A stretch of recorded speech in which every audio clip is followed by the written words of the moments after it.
welcome viewers and students. Today we are going to do paper 0 to 4848 of our series. आज हम हमारे प्रश्न पत्रों की श्रृंखला का प्रश्न पत्र संख्या 48 का एनालिसिस विश्लेषण करने जा रहे हैं आपकी स्क्रीन्स पर। Paper 48 starts now. प्रश्न संख्या 76, हमें वो शब्द पहचानना है जिसकी स्पेलिंग गलत हो, जो इनकरेक्टली स्पेल्ड है। हमारा आंसर होगा सी, फेथफुली। फेथफुली की स्पेलिंग FAITHFULLY, इसमें L 2 होता है, डबल L होता है। फेथफुली है वफादारी से, किसी के प्रति सद नियत या सदविश्वास से। आप किसी के फेथफुल हैं तो उसके प्रति वफादार हैं, उस आपकी सोच उनके लिए अच्छी है। ऑफुली है बहुत ज़्यादा, वेरी और टेरिबली। एक इंटरेस्टिंग बात, ऑफुल का अर्थ है बहुत खराब, घृणित, लेकिन ऑफुली हमेशा नेगेटिव नहीं है। कोई चीज़ बहुत बुरी है हम कह सकते हैं ऑफुली बैड, ऑफुली डिस्गस्टिंग, पर अगर कोई कहे I am awfully interested in something तो वो हुआ एक्सट्रीमली, वेरी या टेरिबली। अनरूली है इनडिसिप्लिन्ड, अनियंत्रित, उपद्रवी। अनरूली क्राउड कैसा होगा? जो भीड़ नियंत्रण में ना आ रही हो। आपने ये शब्द जाना होगा, सुना होगा, मॉब। तो मॉब क्या है? उपद्रवी भीड़ या अनरूली क्राउड को कहते हैं मॉब। अनड्यूली है अनुचित रूप से, जैसे आप कुछ ज़्यादा ही चिंतित हो रहे हैं, यू आर अनड्यूली वरिड, अनुचित रूप से चिंतित हो रहे हैं। अगला प्रश्न, प्रश्न संख्या 77 आपकी स्क्रीन्स पर। हमें अपिन आर्म्स का मीनिंग बताना है। ये एक इडियोमैटिक एक्सप्रेशन है। अगर लोग अपिन आर्म्स हैं तो काफ़ी क्रोध में हैं, लड़ने को तैयार हैं। तो क्या आंसर होगा हमारा इसके अंदर? People are really angry about something and they are protesting, वो विरोध कर रहे हैं। हमारा उत्तर होगा एंग्री अबाउट समथिंग। विद्यार्थी जो हैं वो नाराज़ हैं नए प्रावधानों से जो कि एडमिनिस्ट्रेशन लागू करना चाहता है। वाक्य बनेगा the students are up in arms against the proposed measures. बाकी ऑप्शंस देखिए, divide into armed groups. Armed groups वो होते हैं जिन्होंने हथियार उठा रखे हैं, जो ये बिल्कुल नहीं हो सकता आंसर। सरेंडर का अर्थ ऑप्शन सी में होता है समर्पण करना, जो भी नहीं है। आंसर हमारा ए होगा, अप इन आर्म्स।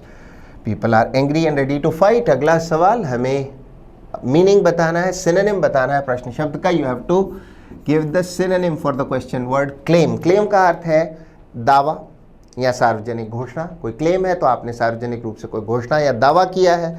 आंसर होगा डेक्लरेशन।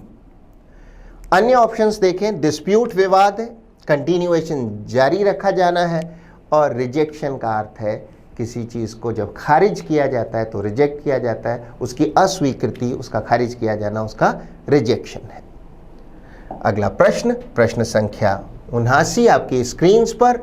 हमें पैसिव वॉइस में बदलना है इस क्वेश्चन सेंटेंस को। The police beat a number of protesters last night. Right, the police beat a number of protesters last night. अब सबसे पहले टेंस पहचानिए, कौन से टेंस में है? ये सिंपल पास्ट में है, क्योंकि बीट की सेकंड फॉर्म भी बीट ही होती है। लास्ट नाइट की बात है, बात पुरानी है, सिंपल पास्ट में है।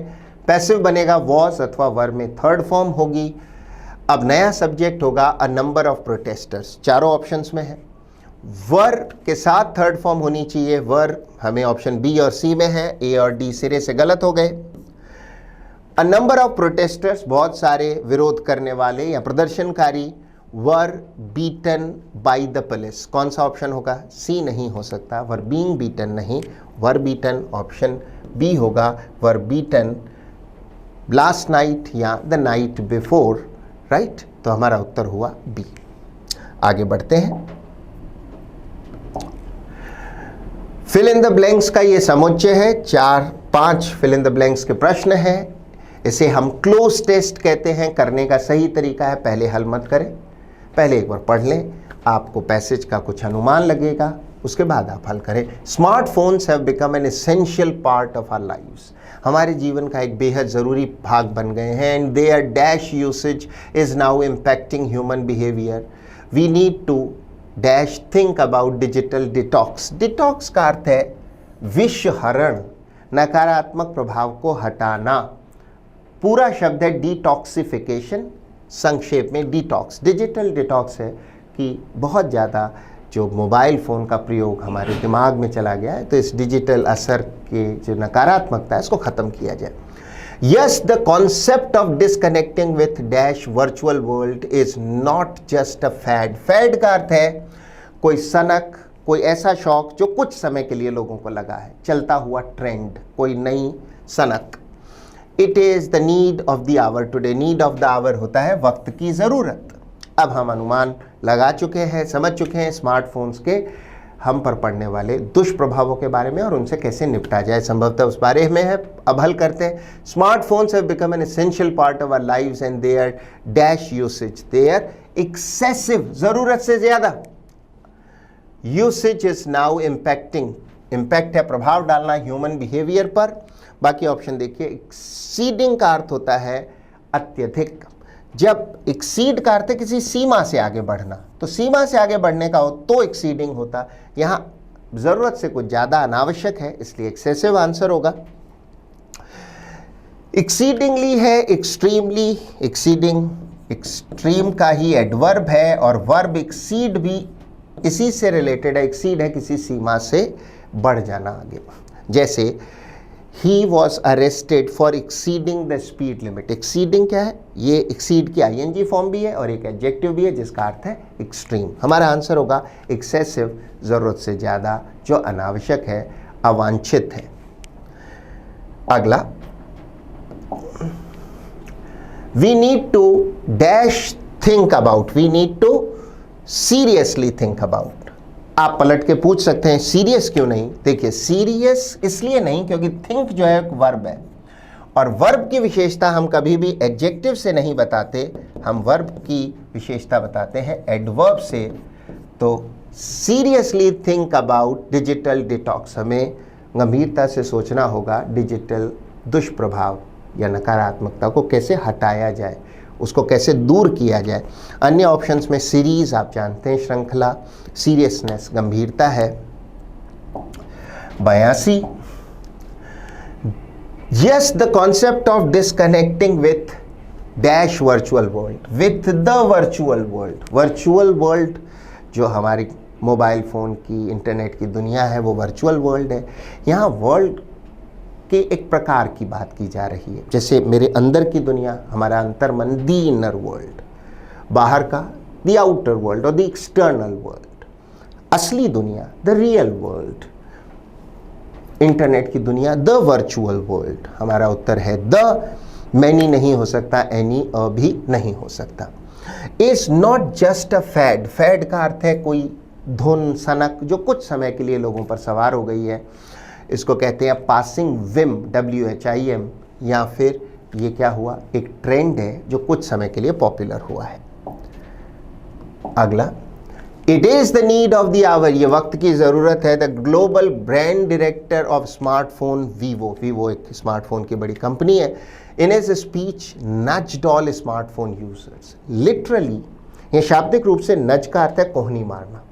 वैसे अगर हम इसका फिगरेटिव या भावात्मक अर्थ लें तो नज का अर्थ है लोगों को प्रेरित करना, कुछ कहना जिससे उनका ध्यान जाए, वो काम करें.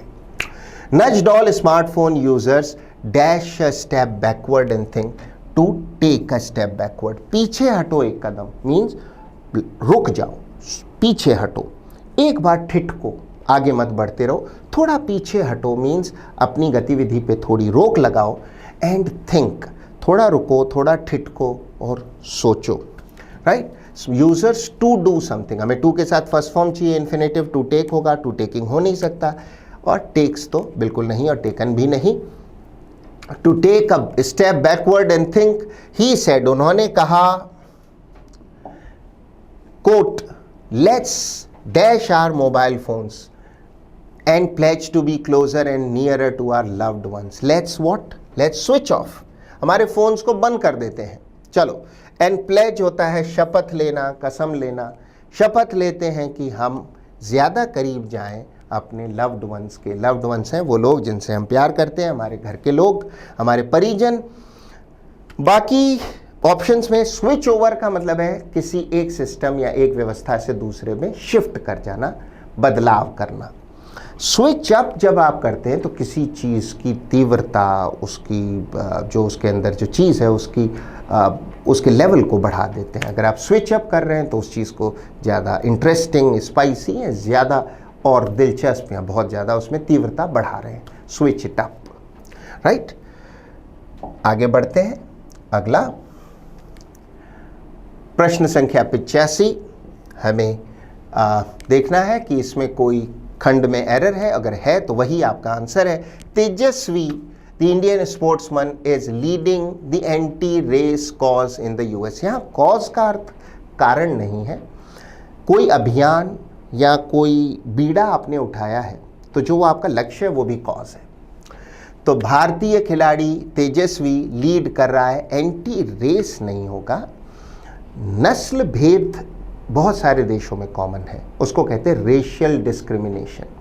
तो एंटी रेस नहीं हो सकता, ये होना चाहिए एंटी रेसिज्म। जो नस्ल भेदी सोच है, व्यवहार है, उसे रेसिज्म कहा जाता है। ऐसे व्यक्ति को रेसिस्ट कहते हैं। तो रेसिज्म के खिलाफ, जो रेसिस्ट लोग करते हैं उसके खिलाफ एंटी रेसिज्म होना चाहिए। कॉज अभियान, उद्देश्य, आंसर होगा किस खंड में एरर है? सी में। दी एंटी रेस नहीं, एंटी रेसिज्म कॉज। आगे सवाल संख्या 86 आपकी स्क्रीन पर 4 सेंटेंसेस हैं जिनको रैंडमली लिख दिया गया है, उनका क्रम बदल दिया गया है, उन्हें सही क्रम में जमाना है, अनस्क्रैम्बल करना है। जैसे दिया है वैसे पढ़ें, पहली बार में हल ना करें। This test is conducted on the fully automated driving test track designed by Maruti Suzuki. Each of these specific skills are to be tested and need to be completed successfully in under 7 minutes by the candidate. It's a fully automated है, स्वचालित track having 6 segments, जिसके 6 खंड हैं।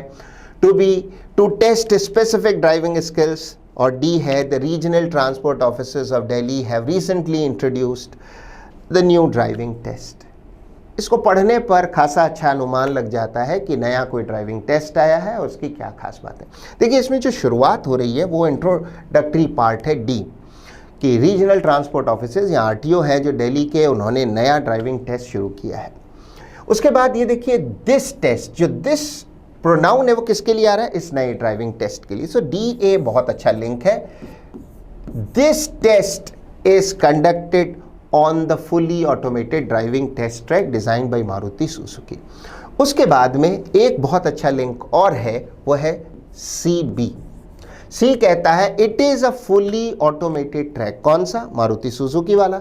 having 6 segments to test specific skills।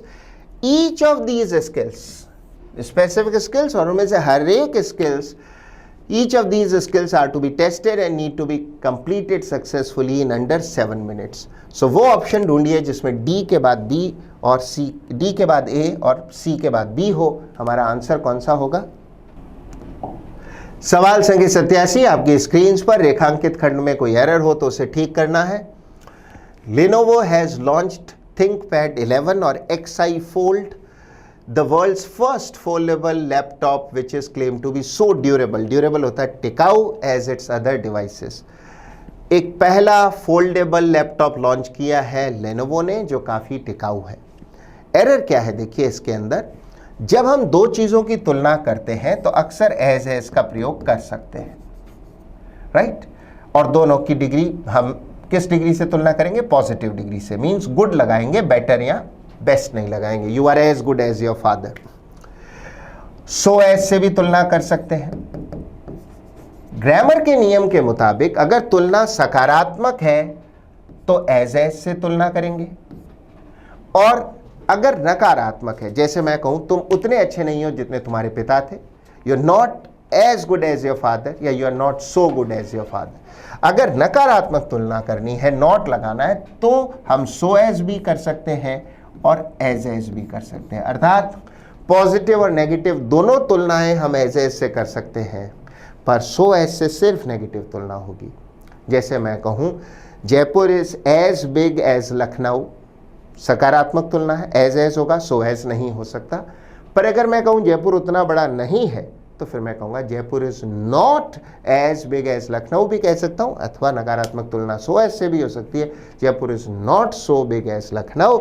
तो हमारे पास यहाँ पर तुलना है कैसी? Is claim to be so durable as it other devices, जो कंपनी के अन्य डिवाइसेस या यंत्रों के जितना ही है, तुलना कौन सी है? सकारात्मक। तो सो एज से नहीं, एज से होनी चाहिए। Claim to be as durable as its other devices. Right, उत्तर हुआ हमारा सी। आगे बढ़ते हैं। प्रश्न संख्या 88 आपकी स्क्रीन पर।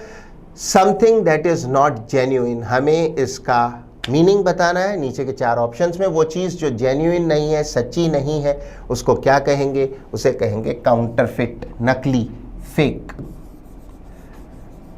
अगर हमें पूछते इस डिस्क्रिप्शन का ओपोजिट होना चाहिए आपका आंसर, तो फिर हमारे आंसर होते पहले दोनों ऑप्शंस। बोनाफाइडी और ऑथेंटिक का अर्थ होता है genuine.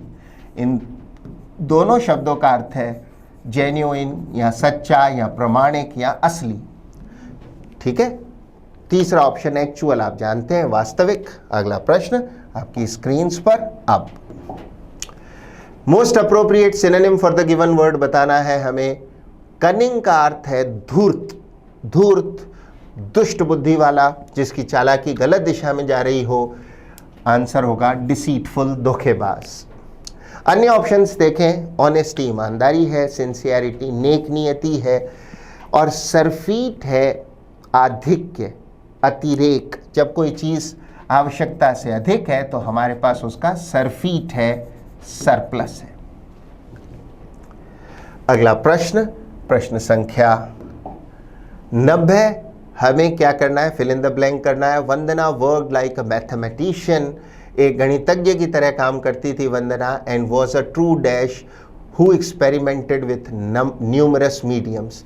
And was a true visionary, जो आदमी मन सृष्ट हो, मीन्स मन सृष्ट का अर्थ है मन से सृष्टि की रचना कर सके, जो चीज़ों को इमेजिन कर सके, भविष्य की कल्पना कर सके, उसको कहते हैं विजनरी। अगर आप विजनरी हैं तो भावी चीज़ों की अच्छी कल्पना कर सकते हैं, बहुत अच्छी सोच है आपकी आगे के लिए। वॉज एक विजनरी थी who experimented with numerous mediums, वो कई माध्यमों के साथ उसने ज़िंदगी में एक्सपेरिमेंट किए। वॉलेंटरी का अर्थ होता है स्वैच्छिक, जो मैं काम स्वेच्छा से करूँ वो वॉलेंटरी काम हुआ। एडवर्सरी का अर्थ है प्रतिद्वंदी। और लिटरेरी का अर्थ है साहित्यिक। अगर आपके मन में साहित्यिक रुचि है तो यू हैव लिटरेरी इंटरेस्ट्स। अगला प्रश्न देखते हैं। प्रश्न संख्या 91 आपकी स्क्रीन पर। हमें एंटोनिम बताना है, विलोम शब्द बताना है गिवन शब्द का। डिमोलिश का अर्थ है ध्वस्त करना, ध्वस्त करना, नष्ट करना, बिल्डिंग गिराना डिमोलिश करना है। तो उल्टा क्या होगा? कंस्ट्रक्ट, निर्माण करना, निर्माण करना। अबॉलिश का अर्थ है समाप्त करना। आमतौर पे किसी कानून या व्यवस्था को अगर अबॉलिश किया जाए, किसी प्रथा को अबॉलिश किया जाए तो वो समाप्त हो जाएगी। फॉर्चुनेट है भाग्यशाली, लकी। और डेसिमेट है भारी नुकसान पहुंचाना। हम डेसिमेट करते हैं तो भारी क्षति या नुकसान पहुंचाते हैं। आंसर है कंस्ट्रक्ट, क्योंकि हमें विलोम शब्द चाहिए था। अगला प्रश्न, प्रश्न संख्या 92। हमें इनकरेक्टली या रॉन्गली स्पेल्ड वर्ड बताना है। हमारा आंसर होगा पहला, सिंसियरली की स्पेलिंग होती है SINCERELY। सिंसियरली का अर्थ है नेक नियत से, सही विचार से। बेगरली आप जानते हैं भिखारी जैसा। लाइवली है बिल्कुल जोशीला, प्रसन्न चित्त। लाइवली ऑडियंस है तो लोग बहुत खुश हैं, हिस्सा ले रहे हैं कार्यक्रम में। तो चीयरफुल इसका सिनोनिम हो सकता है। पॉपुलरली आप जानते हैं जो पॉपुलर रूप से कोई काम हो रहा हो, पॉपुलरली नोन एज दिस और that. For example mister Rajiv Bhatia, popularly known as Akshay Kumar. अगला सवाल, सवाल संख्या 93। फिर से फिल इन द ब्लैंक का सवाल है। If the video clip of the murder had not been shared on social media, the world would likely have remained dash of the tragedy. अगर वो वीडियो क्लिप उसका मर्डर का social media पर नहीं आता तो शायद दुनिया अनभिज्ञ रहती उस ट्रेजेडी, उस दुखांतिका से। तो क्या है? वुड लाइकली, संभवतः, हैव रिमेन्ड, क्या रहती दुनिया? अनजान रहती, क्योंकि अगर मर्डर का ये वीडियो नहीं आता तो दुनिया को पता नहीं चलता। संदर्भ में कौन सा आंसर हुआ? इग्नोरेंट, अनजान, अनभिज्ञ, जिसको किसी चीज़ का ज्ञान नहीं हो, पता नहीं हो। रिनाउंड का अर्थ अलबत्ता होता है प्रसिद्ध, फेमस। ओवरलुक है नज़रअंदाज करना। रिकॉग्नाइज है पहचानना। आगे बढ़ते प्रश्न संख्या 94। हमें जो रेखांकित हिस्सा है उसमें पता लगाना है क्या गलत है, और अगर जो गलत है उसको सब्स्टिट्यूट करना है सही ऑप्शन से। ही turned a deaf year. Turn a deaf year का अर्थ होता है किसी की बात के प्रति बहरे हो जाना, बिल्कुल अनसुना कर देना, ध्यान ही न देना। On the advices of his parents. देखिए एरर क्या है, एडवाइस एक अनकाउंटेबल नाउन है। जो अनकाउंटेबल नाउन होती है वो प्लूरल में नहीं लिखी जाती। ग्रामर के संकेतों में कैपिटल C काउंटेबल और कैपिटल U अनकाउंटेबल नाउन्स के लिए आता है। और you turn a deaf ear on नहीं होता है, deaf ear to.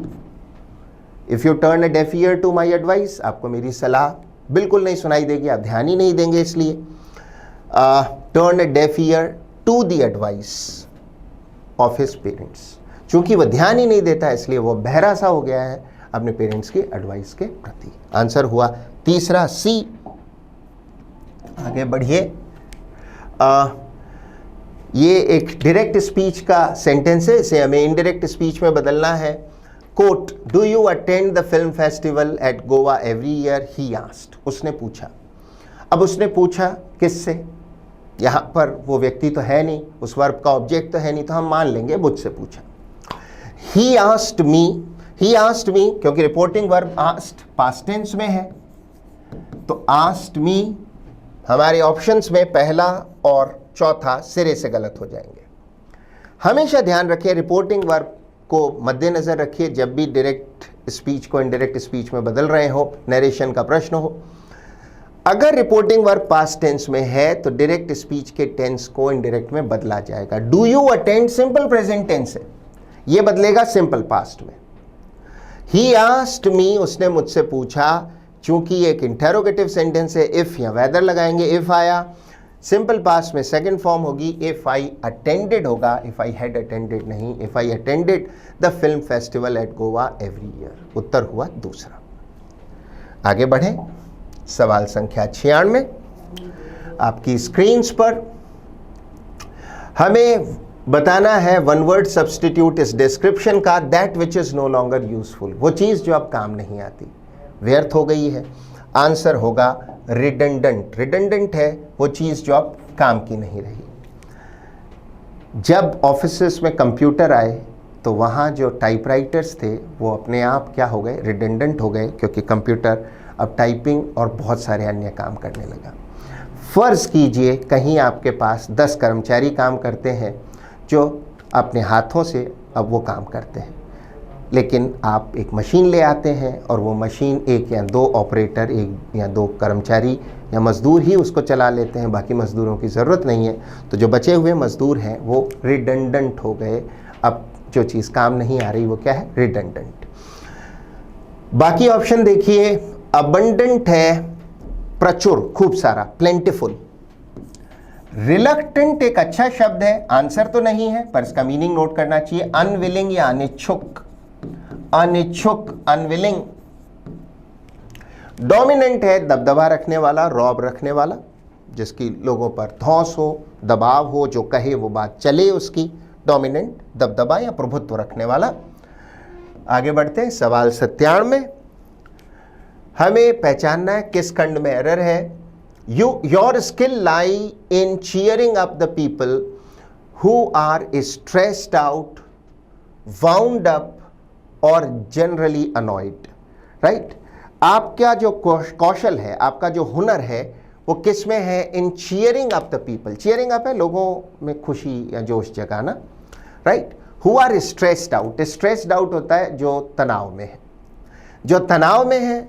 Wound up, देखिए वाउंड अप अगर कोई व्यक्ति है तो या तो वो नर्वस है या गुस्से में, बहुत नर्वस और एंग्री, जो बहुत व्याकुल है अथवा व्याकुलता के कारण क्रोध में है, और जनरली जस्ट अनॉयड या फिर चिढ़े हुए हैं। आपकी योग्यता, आपका कौशल, अगर आप एक स्टेज के आर्टिस्ट हैं, कॉमेडियन हैं, तो इसमें है कि क्या आप प्रसन्न कर सकते हैं उन लोगों को जो तनाव में है या नर्वसनेस अथवा नर्वसनेस के कारण क्रोध में है या फिर चिढ़े हुए हैं।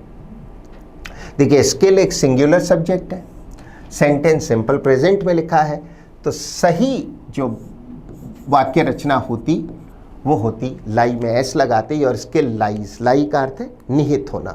तो किस खंड में एरर है? आपका आंसर हुआ पहला, योर स्किल लाई नहीं लाइज होना चाहिए।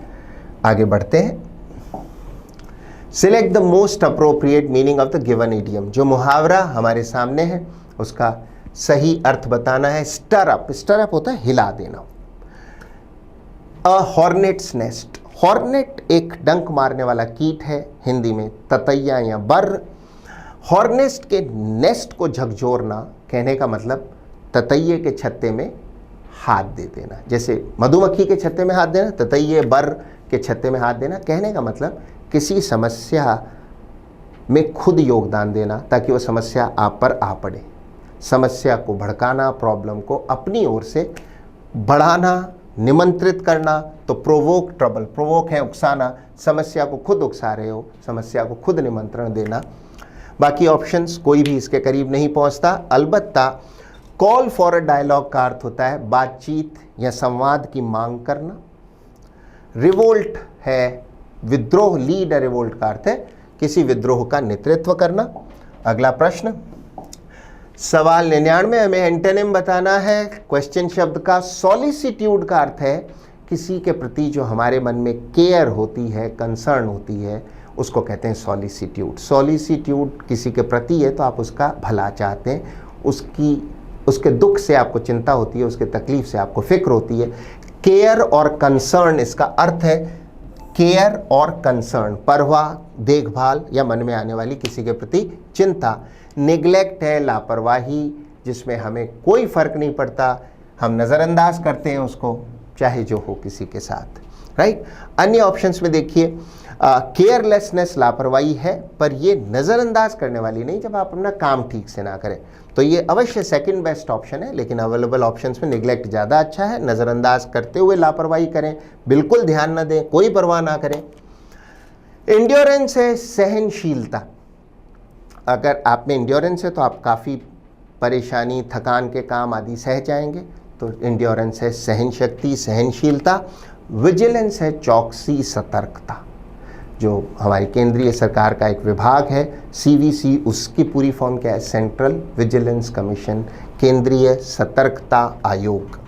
अगला प्रश्न, प्रश्न संख्या 100 आपकी स्क्रीन्स पर। 4 जम्बल्ड अप सेंटेंसेस हैं, इनको सही क्रम में जमाना है हमारे को। जैसे दिया है वैसे पढ़िए, फिर हल कीजिए। The most well known among them is the purple frog needing immediate protection. उनमें सबसे जो प्रख्यात है वो है पर्पल फ्रॉग। फ्रॉग मेंढक है जिसको तुरंत सुरक्षा की आवश्यकता है। The secret life of frogs is the first ever film on the amphibians of India. Amphibians का अर्थ है उभयचर या उभयजीवी, वो जीव जो पानी और धरती मीन्स जल और थल दोनों पर रह सकते हैं, उन्हें एम्फीबियंस कहा जाता है। The film has been shot extensively. Extensively का अर्थ है व्यापक रूप से, बड़े पैमाने पर वेस्टर्न घाट्स में शूट हुई है, फिल्म बनी है। वेस्टर्न घाट्स भारत के पश्चिमी तट पर जो पर्वतमाला है, बड़ी सघन है, वहाँ उनको कहा जाता है, इन्हें सह्याद्रीज भी कहते हैं। केरल कर्नाटक में ये पश्चिमी तट पर सघन जंगलों वाली पर्वतमाला है, वहाँ शूट हुई है। It showcases unique species, unique जो सबसे अलग हैं, स्पीशीज प्रजातियाँ of frogs which are critically endangered. Critically गंभीर रूप से, इंडेंजर्ड है संकटग्रस्त, जो अब विलुप्ति के कगार पर है। इतना पढ़ने से अच्छा खासा अनुमान लग जाता है कि भारत के जो है फ्रॉग्स हैं उनकी प्रजातियों पे कोई फिल्म बनी है। देखिए एक बहुत अच्छा जो लिंक है वो है BC। बी कहता है, ये इंट्रोडक्टरी पार्ट भी है, secret life of frogs is the first ever film. ये पहली फिल्म है भारत के उभयचरों पर या फिर एम्फीबियंस पर, जो जल और थल दोनों पर जी सकते हैं, उन पर बनी हो। The film has been shot extensively in the western Ghats. पश्चिमी घाटों पर इसकी शूटिंग हुई है। BC के बाद में एक बहुत अच्छा लिंक और है DA। DA और भी ज़्यादा आसान है। इट शोकेसेस, इट मीन्स वो फिल्म, उसका प्रोनाउन है ये। यूनिक सबसे अलग, स्पीशीज प्रजातियां of frogs which are critically endangered, जो कि बहुत संकट में पड़ी हुई हैं। The well known among them, जो प्रजातियां उनमें भी जो वेल नोन है, जो सबसे ज़्यादा, मोस्ट वेल नोन का अर्थ है सबसे ज़्यादा दुनिया जिसके बारे में जानती है, वो है पर्पल फ्रॉग। तो DA बिल्कुल आसान लिंक है। नीडिंग इमीडिएट प्रोटेक्शन, जिसको सुरक्षा की जरूरत है। ये क्रिटिकली इंडेंजर्ड में भी सबसे ज़्यादा ऐसे आवश्यकता है। वो ऑप्शन ढूंढिए जिसमें बी के बाद सी और डी के बाद ए हो। निसंदेह ऑप्शन होगा पहला, यही आपका जवाब है, राइट। सो ये था आपके पेपर 48 का एनालिसिस, विश्लेषण। I hope you learn something from it. अच्छे रिजल्ट्स के लिए इसको रिवाइज करें, खुद करने की कोशिश करें। जो वोकैबुलरी आपने सीखी है, चाहे वो उत्तर हों चाहे अन्य अतिरिक्त शब्द हों, उन पे ध्यान दें, उन्हें अपने वाक्यों में यूज़ करें, लिखें, उस वोकैबुलरी को लर्न करने की कोशिश करें, प्रयास करते रहें। Keep working, keep trying. All the very best. Thank you and bye bye.